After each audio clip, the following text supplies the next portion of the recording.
రాజకీయాల్లో మల్లారెడ్డి ఒక డిగ్నిటీని పోగొట్టున్నాడు ఈ డ్యాన్సులు చేసి సినిమా డైలాగులు చెప్పి అని. వాళ్ళకి ఏమంటారు మీరు? నా డ్యాన్స్ అయినా నేను మాట్లాడినా యువతకు అట్రాక్షన్ అవుతుంది, స్టూడెంట్స్కి అట్రాక్షన్ అవుతుంది, మహిళల అట్రాక్షన్.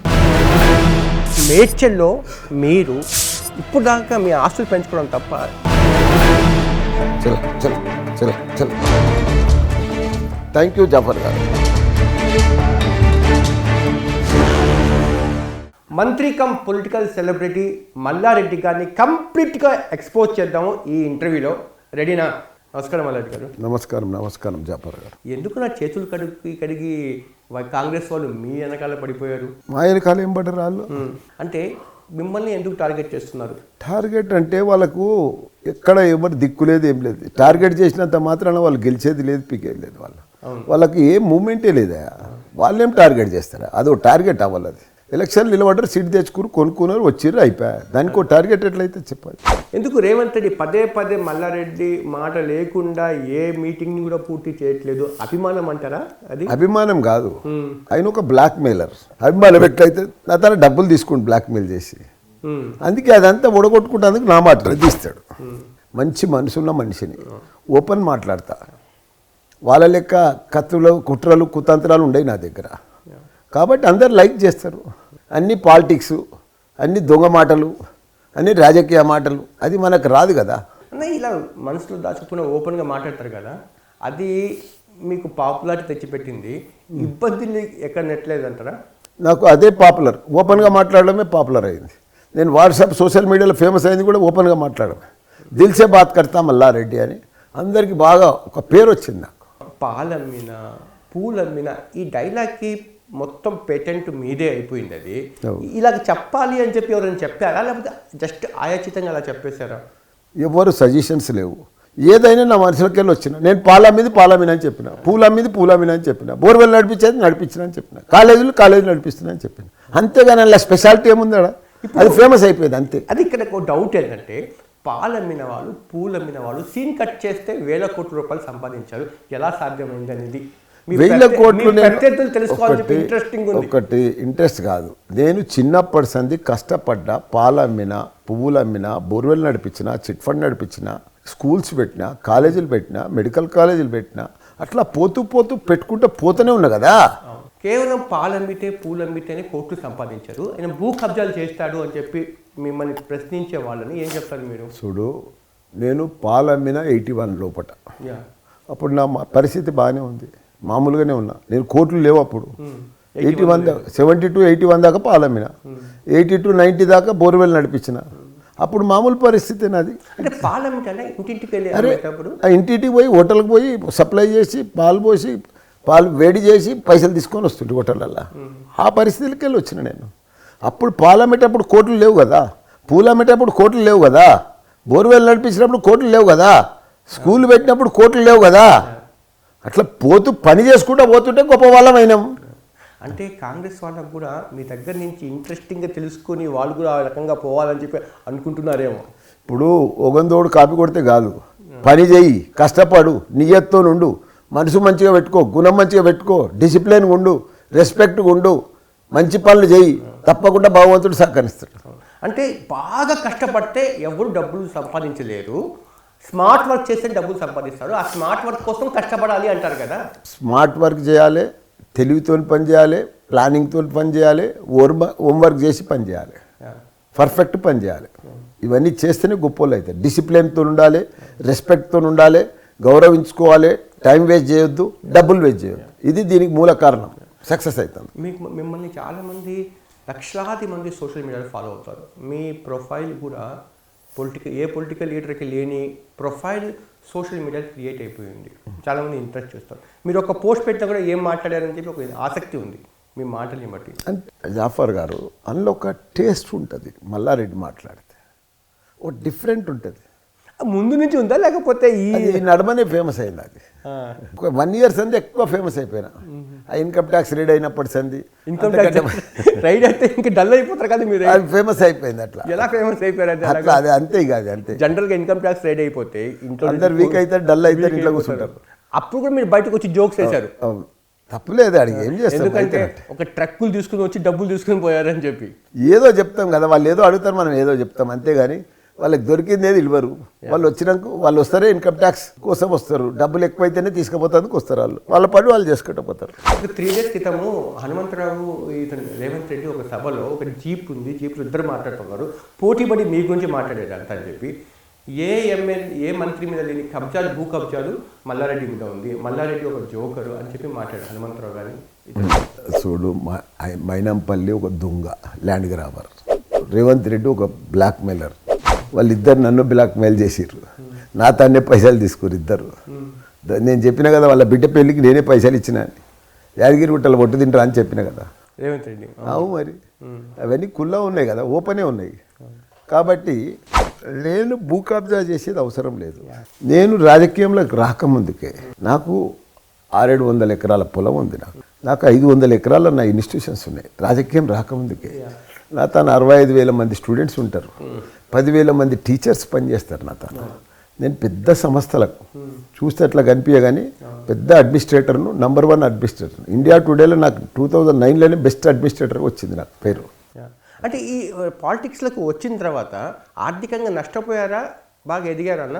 ఇప్పుడు నష్టపోలే, ఎదిగినాం. ఎట్లా కాలేజీలు బాగా ఫేమస్ అయినాయి అప్పటికిప్పటికి. నేను 10 సంవత్సరాలు 2014లో వచ్చిన ఎంపీ ఫస్ట్ టైం, ఇప్పుడు 2023, ఈ 9.5 సంవత్సరాల్లో మంచిగా కాలేజీలు బాగా ఫేమస్ అయినాయి, అడ్మిషన్స్ బాగా పెరిగినాయి, కొత్త కోర్సులు బాగా వచ్చినాయి, మంచి యూనివర్సిటీ పెట్టినా బాగా ఫేమస్ అయింది. నంబర్ ఇంటేక్ బాగా పెరిగింది అప్పటికిప్పటికి. కానీ రాజకీయాల్లో ఉండే ప్రత్యర్థులు మాత్రము 70 సంవత్సరాల వయసు, 7 తరాలు కూర్చుని తిన్న తరగని ఆస్తి, ఇంకా ఎందుకు డబ్బు కోసము భూముల వ్యవహారంలో చూడు. నేను రాజకీయాలు ఉన్నోళ్లకు జెలసి, ఈగో, నేను ఉంటే వాళ్ళను కొట్టిపడేస్తా అంతే. వాళ్ళకు బతుకుండా నూకలు జల్లయి నేనున్నంతసేపు ఎవరికి, ప్రతిపక్షాలకు. నాకు 1000 ఏండ్లు మా పిల్లలు మన్మలాలు తినేదాకా తరగని ఆస్తి ఉంది నాకు డబ్బు ఎందుకు? నాకు ఎవరితోనే సంపాదించి కమిషన్ తీసుకునే అలవాటు లేదు, నాకు డబ్బు తీసుకునే అలవాటు లేదు, భూములు కబ్జా పెట్టే అలవాటు లేదు, నాకు అవసరం కూడా లేదు. నేను 34 ఏళ్ళు అయింది ఇల్లు కట్టి, ఇంత చిన్న ఇంట్లో ఉంటా, నాకు బోలెడు ఆస్తి ఉంది, బోలెడు బ్యాంక్ బ్యాలెన్స్ ఉంది. నాకున్న బ్యాంక్ బ్యాలెన్స్ ఎవరికి లేదు. ఉండగా నాకు ఎందుకు తినేటోడే లేడు. నేను ఇంత సింపుల్, నాది సింపుల్ లివింగ్, లో ప్రొఫైల్, హై థింకింగ్. టీడీపీలో ఉన్నప్పుడు కూడా రేవంత్ రెడ్డి మిమ్మల్ని వ్యతిరేకించేవాడు కదా, అప్పుడు వ్యతిరేకించే కదా, ఆయన సీటే కదా నేను తీసుకుని, ఆయనకు సీటే నేను తీసుకొని నేను చేస్తే కదా ఆయన కోపం, అప్పుడే కదా బ్లాక్మెయిల్ చేసిండు. ఇంకోటి, చంద్రబాబు నాయుడుతో మీరు డిస్కంటిన్యూ అయ్యారు కదా, పార్టీ మారారు కదా, ఆ రిలేషన్స్ అప్పటి నుంచి మళ్ళీ కొనసాగుతున్నాయా? అప్పటి సంది ఏం లేదు, గ్యాప్ వచ్చింది. నేను పార్టీ మారినాక గ్యాప్ వచ్చింది. ఈ చంద్రబాబు నాయుడు అరెస్ట్ మీద ఏమంటారు మీరు? చెప్పినా కదా, ఆయన ఒక పెద్ద మనిషి, గొప్ప మనిషి, 45 ఏళ్ళ రాజకీయ మంచిగా చేసిండు, అన్ని రకాలు కూడా మంచిగా సక్సెస్ఫుల్ సీఎం. 14 ఏళ్ళు సీఎం ఉండే, నాకు ఎంపీ సీట్ ఇచ్చిండు, రాజకీయ భిక్ష పెట్టిండు, నేను ఆయనను అభిమానిస్తాను. అన్న, ఇది మనసులో నుంచి వస్తుందా, లేకపోతే మేడ్చల్ ఎక్కువ మంది సెటిలర్స్ ఉన్నారు కాబట్టి అలాగే ఉందంటారా? లేదు, ఉన్నది చెప్తాను, నాకు అబద్ధాలు చెప్పేది అవసరం. నాకు రాజకీయ భిక్ష పెట్టిండు అన్న కదా, నాకు ఎంపీ సీట్ ఇచ్చిండన్న, అది ఆర్టిఫిషియల్, అది రియలే కదా. పవన్ కళ్యాణ్తో రిలేషన్ కూడా బాగుంది అనుకుంటా కదా మీకు? పవన్ కళ్యాణ్ కూడా మంచిగా ఉంటాడు. ఎందుకను, నాకు ఫస్ట్ ఎలక్షన్లో ఆయన ఎల్బీ నగర్లో క్యాన్వేజింగ్కి వచ్చిండు, వచ్చినప్పుడే నాకు కొద్దిగా 30,000-40,000 ఓట్లు మారి. అందుకే నేను పవన్ కళ్యాణ్ కూడా నాకు మంచిగా అనిపిస్తుంది. నాకు హెల్ప్ చేసిన వాళ్ళని ఎట్లా మర్చిపోతాను. ఆంధ్ర రాజకీయాలు సుమారుగా ఎలా ఉంటాయన్నా, మాకు సంబంధం లేదు మామూలుగా అని చెప్పి. ఆంధ్ర రాజకీయాలు ఒక డిఫరెంట్, పైసలన్నీ ఖర్చు అవుతున్నాయి కానీ అభివృద్ధి అయితే లేదు. మన తెలంగాణకు ఆంధ్రకు 2 సపరేట్ రాష్ట్రాలు ఒకటేసారి అయినాయి. అది జమీన్ ఆస్మాన్ ఫరక్ అయిపోయింది ఆంధ్రాకు తెలంగాణకు, అంత డిఫరెంట్ వచ్చింది. కానీ మన అభివృద్ధి దేశంలోనే ఎవరు అందుకోలేకపోయారు. మన తెలంగాణ 28 రాష్ట్రాలలో మనది ఇవాళ నంబర్ 1 రాష్ట్రం పోతుంది. కాబట్టి మనల్ని ఎవరు బీట్ చేయలేరు, మనల్ని ఎవరు అందుకోలేరు, మన స్కీములు కానీ మన డెవలప్మెంట్ కానీ. ఇప్పుడు మంత్రిగా ఉన్నప్పుడు కార్మిక శాఖలో మీకంటూ పక్కగా ముద్ర వేసాను నేను ఇది అని చెప్పడానికి ఏముందంటారు? నేను 2 ఏళ్ళు మంత్రి కాగానే కరోనా వచ్చింది, ప్రపంచం అంతా అతలం కుతలమైంది. కానీ కార్మికులు నష్టం వచ్చినట్టు దేశంలో ఎవరికి నష్టం రాదు. ఇప్పుడు నేను లేబర్ మినిస్టర్, వాళ్ళందరూ కూడా 15-16 రాష్ట్రాలకి వెళ్ళి 25 లక్షల మంది మన తెలంగాణలో పనిచేస్తున్నారు. అంతా వాళ్ళందరూ కూడా అతలం కుతలం అయ్యారు. వాళ్ళు ఏం చేయాలో అర్థమైతే లేదు, వాళ్ళ ఊర్లకు పోవాలి, ఇబ్బందికరం ఉంది.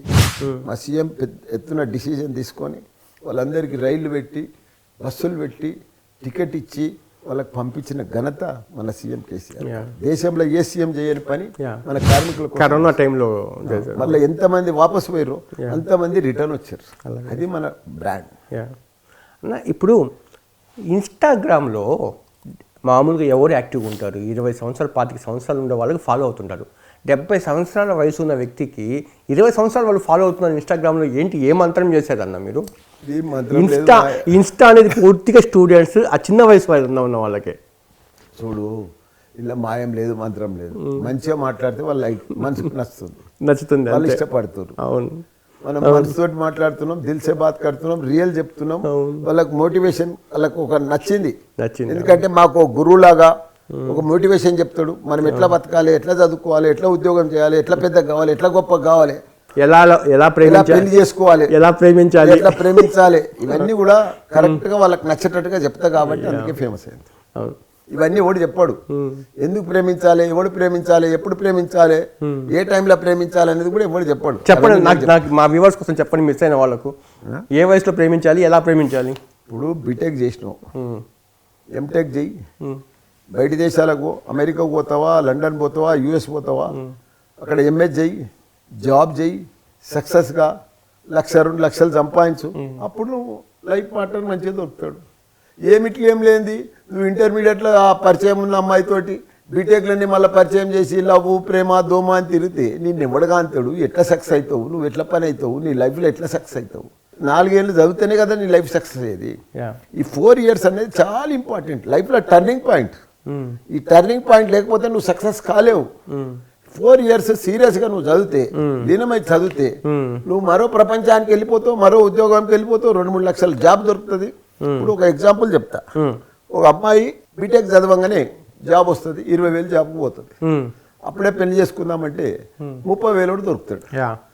ఆమె ఎంఎస్ చేసి 1,00,000 రూపాయలు సంపాదించింది అనుకో, 2 లక్షల జీతం కూడా దొరుకుతాడు కదా లైఫ్లో. అది సక్సెస్ఫుల్ లైఫ్. తొందర పడద్దు లైఫ్లో. మంచి లైఫ్, సక్సెస్ఫుల్ లైఫ్, ఫ్యూచర్ బాగుంది, ఎందుకు తొందర పడాలి? భగవంతుడు అందరికీ లైఫ్ పార్ట్నర్ ఇస్తాడు. మీ సక్సెస్ చెప్పుకొచ్చారు అంత ఎలాగ చెప్పాలి. ప్రతి మనిషికి సక్సెస్ వచ్చి ఉంటుంది, ఫెయిల్యూర్ వచ్చి ఉంటుంది. మీ దాంట్లో కూడా లైఫ్లో ఒక రిగ్రెట్ అనిపించే ఫెయిల్యూర్ స్టోరీ ఏముందన్న? ప్రాబ్లమ్స్ వస్తాయి, అవన్నీ కూడా అధిగమిస్తేనే సక్సెస్ అవుతాం. కాబట్టి టెన్షన్స్ వస్తాయి, అన్నీ వస్తాయి. జీవితం అన్నప్పుడు అన్నీ వస్తాయి, కానీ అవి అధిగమించాలి, అప్పుడే కదా సక్సెస్. ఫెయిల్యూర్లో బాగా క్రైసిస్ ఎదుర్కొంది, అబ్బా ఈ క్రైసిస్ నుంచి బయటపడగలుగుతానా అన్న అనుకున్నది. ఎందుకంటే ఇన్స్పిరేషన్ మీ లైఫ్. చాలామంది యూత్ ఫాలో అవుతుంటారు.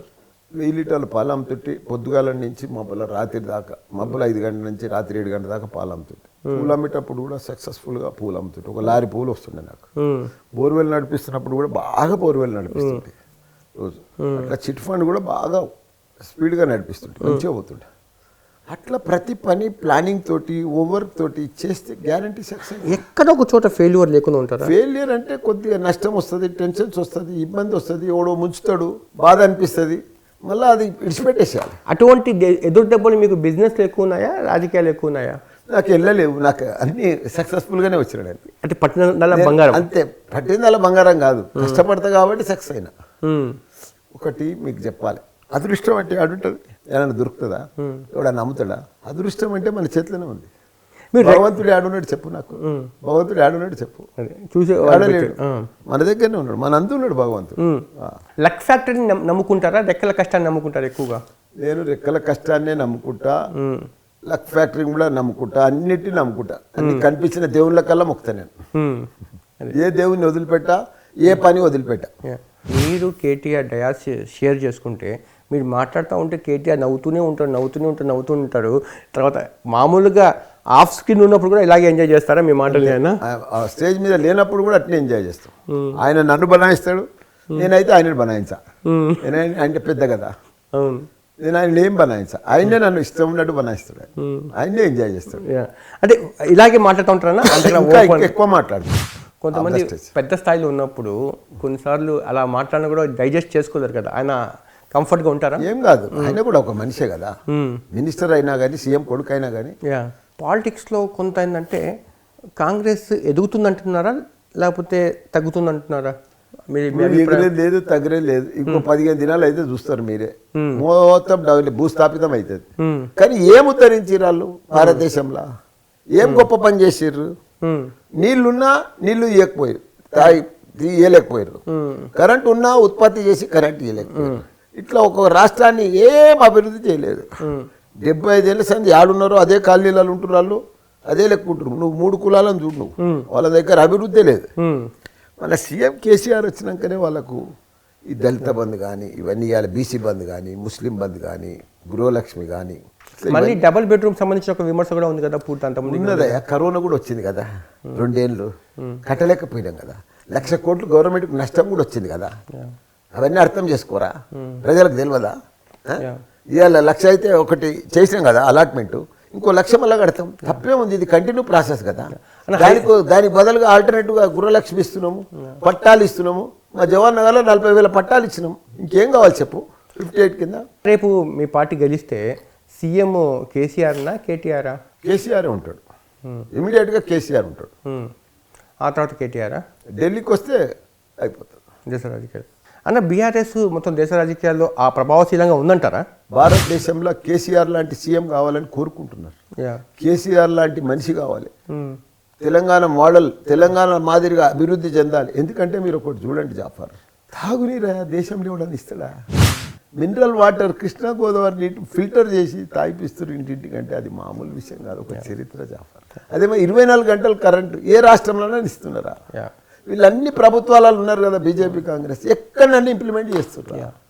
కొత్తగా మేనిఫెస్టో వచ్చింది ఇప్పుడు, అదైతే ఒక అద్భుతం.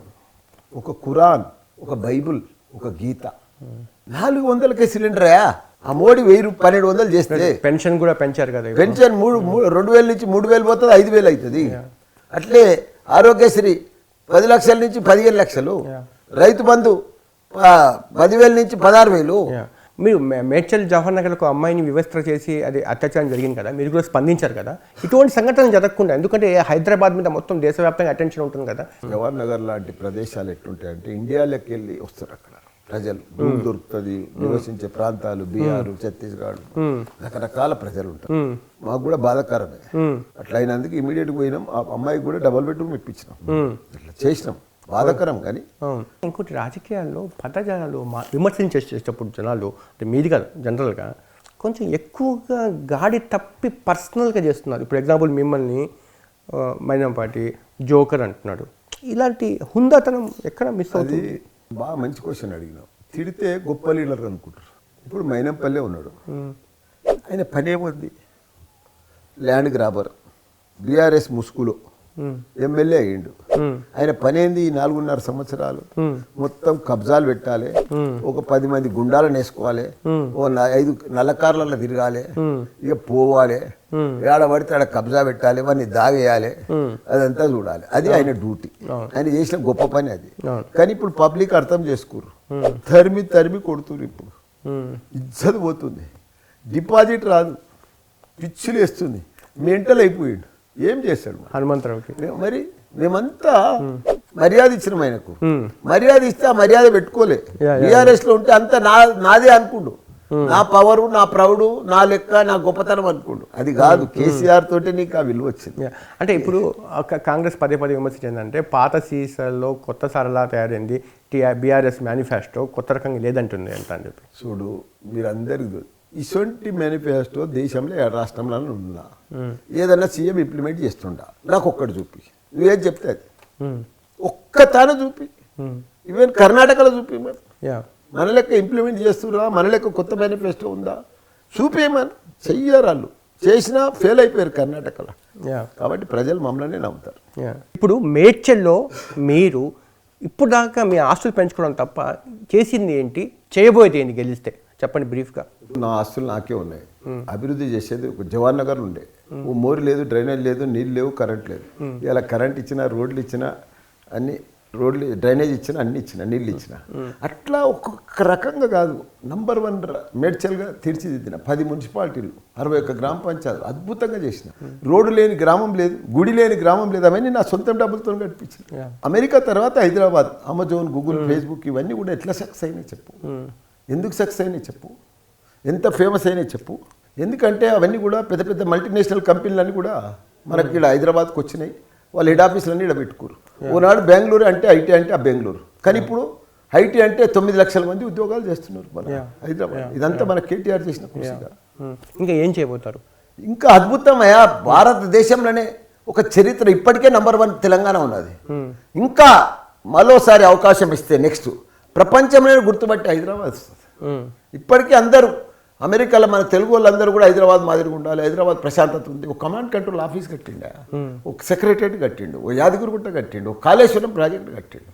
ఇన్ని కట్టినాక ఏంది అది అద్భుతం, ఒక చరిత్ర దేశంలో ఎక్కడ లేదు మన రాష్ట్రం. అంటే ఇప్పుడు ఈ బీసీవై పార్టీలు వాళ్ళంతా మేనిఫెస్టోలో ఇక్కడ డ్యూటీ చేస్తాము, దేశానికి 2వ క్యాపిటల్ తీసుకొస్తాము మాట్లాడి అంటారు. ఇవన్నీ ఏది రాదు, ఏది రాదు, 2 లేదు 3 లేదు, ఏం లేదు, ఉత్తది. ఇవన్నీ బక్వాస్ మాట్లాడారు. అంతే. చివరికి మాట అని చెప్పి మీరు మిమ్మల్ని పాపులారిటీని చూసి పొలిటీషియన్స్ రాజకీయాల్లో మల్లారెడ్డి ఒక డిగ్నిటీని పోగొడుతున్నాడు ఈ డ్యాన్సులు చేసి సినిమా డైలాగులు చెప్పి అని, వాళ్ళకి ఏమంటారు మీరు? ఇప్పుడు నా డ్యాన్స్ అయినా నేను మాట్లాడినా యువతకు అట్రాక్షన్ అవుతుంది, స్టూడెంట్స్కి అట్రాక్షన్ అవుతుంది, మహిళలు అట్రాక్షన్ అవుతుంది, 10 ఏళ్ళలో పిల్లలు అట్రాక్షన్ అవుతుంది. నాకు ఇంకేం కావచ్చు? డిగ్నిటీ మిస్ అవుతుంది. డిగ్నిటీ ఆడుంది చెప్పు, ఏడ దెబ్బతింటున్నాను? నేనేమైనా పబ్లకు పోయి ఆడుతున్నా, క్లబ్లకు పోయి ఆడుతున్నా, నేనేమైనా క్యాసినోలకు పోతున్నా? స్టూడెంట్సే కదా, మాట్లాడుతున్నాం కదా, కాలేజీలు ఉన్నాయి కదా, నాకు డిగ్నిటీ కాదు, అది ఫేమస్. ఇంకో చివరి ప్రశ్న, ఇప్పుడు మీ టీఆర్ఎస్ పార్టీకి సంబంధించి ఒక MLA Vivek Goud BJP MLA అభ్యర్థి మీద దాడి చేయడము, మీరు అది ఆయన అనే మాటలకు ఈయన పోయిండు అనుకో, అది అని పెద్ద ఇష్యూ కాదు. అది ధన్యవాదాలు సార్. థ్యాంక్ యూ జాఫర్ గారు. Thank you. నమస్తే, నేను మీ జాఫర్. మీకు నేను మా టీం చేసే వర్క్ నచ్చితే మీరు సబ్స్క్రైబ్ చేయడం మర్చిపోవద్దు. సబ్స్క్రైబ్ చేయడంతో పాటు పక్కన ఉండే బెల్ ఐకాన్ కూడా ప్రెస్ చేయండి. 85% వాళ్ళు జస్ట్ ఛానల్ మీదకి వచ్చి కంటెంట్ చూసి వెళ్ళిపోతున్నారు తప్ప సబ్స్క్రైబ్ చేయట్లేదు. దీనివల్ల ఏంటంటే మేము తయారు చేసే కంటెంట్ మీ దాకా రావట్లేదు. మా రిక్వెస్ట్ ఏంటంటే ప్లీజ్ సబ్స్క్రైబ్. ఇట్లు మీ జాఫర్.